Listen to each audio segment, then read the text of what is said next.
Wow. Ang sarap talaga pag bago. What's up mga kasista, and welcome again to another unboxing moment with me. For today's video, meron tayong i-unbox again na parcel, which is ito naman yung bago kong order na guitar pedal, yung Noise Gate.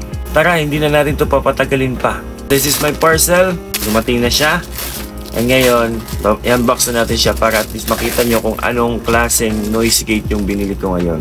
Again, this is a budget meal pedal na naman. And syempre, budget meal muna kasi medyo tight pa tayo sa budget. Okay, so let's go! And here it is guys, mini pedal. Nakalagay talaga dyan mini pedal. Oo nga, kasi maliit din kasi siya eh. Bakit maliliit yung mga binibili kong guitar pedals? Kasi again, maliit yung pedal board ko. Ayaw ko ng malaki kasi hassle sa pagdadala tuwing nagigig kami. And isa pang convenient thing about sa pedal board ko, kasi yung haba ng pedal board ko is kasya lang sa motor ko. Kasya sa compartment ng NMAX. So kung gusto nyo ng measurement ng pedal board ko, comment nyo na lang dyan para at least maibigay ko or gagawa ko ng another video para sa measurement ng pedal board ko. Shoutout sa mga NMAX riders dyan na mga gitarista din. Convenient talaga yung maliit lang na pedal board kasi hindi siya mabigat dalhin. That is why stick muna ako ngayon sa maliit lang na pedal board. Mini pedals yung labanan natin ngayon. And now for the moment of truth. Let's go! Ooh. Wow! Ang sarap talaga pag bago. So ito yon. This is the Noise Gate from Rowan. Ang liit lang niya, sobrang liit lang niya, and simple lang din yung mga controls niya. Meron na siyang ditong tatlong controls. Okay, so yung nasa taas, meron siyang ditong switch.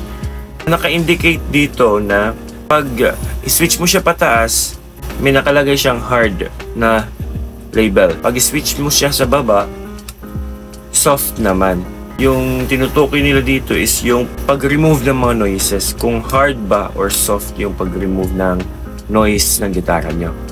Yung isa naman is yung threshold knob.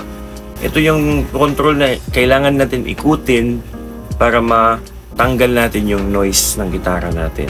Tatansyahin lang natin sa pag-iikot and kung saan ma-remove yung noise ng gitara mo, that is the sweet spot na hindi na-apektuhan masyado yung pagsusustain din ng gitara nyo. Okay? Be mindful of that. Kasi pag sinobrahan nyo yung pag-remove or pag-reduce ng noise ng gitara nyo, baka kasi maputol agad yung tunog ng gitara nyo.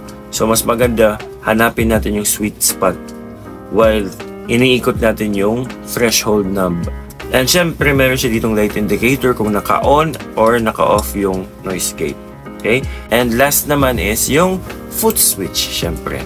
Kung paano natin to i-on or i-off. And yung ibang parts ng noise gate na to is yung power input, which is 9 volts, yung power input niya. And syempre yung input and output na sockets. Okay, so simple lang yung pedal na to, madali lang siyang intindihin. And kung gusto nyo talagang i-explore pa at mas maintindihan pa ng mas maigi, meron naman din siyang dalang user manual. So kayo na bahala kung gusto nyong basahin yung user manual or kung mas prefer nyo yung actual talaga na pagtitest ng pedal, mas maganda din. Choice naman nyo yan. Okay, so again, Noise Gate pedal from Rowan. Abangan nyo yung mga susunod kong mga videos kasi isa-isahin ko yung pagdedemo ng mga bago kong guitar pedals.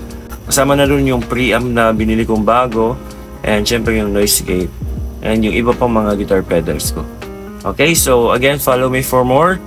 And Gabbo News here. Sana makatulong to sa mga, lalo na sa mga baguhan, sa mga nasisimula pa lang.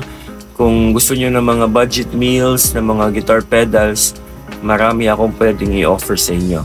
Kasi ako, nag-research din ako kasi kailangan ko din ng mga budget meals ng mga guitar pedals. Okay, so see you on the next video. Bye-bye.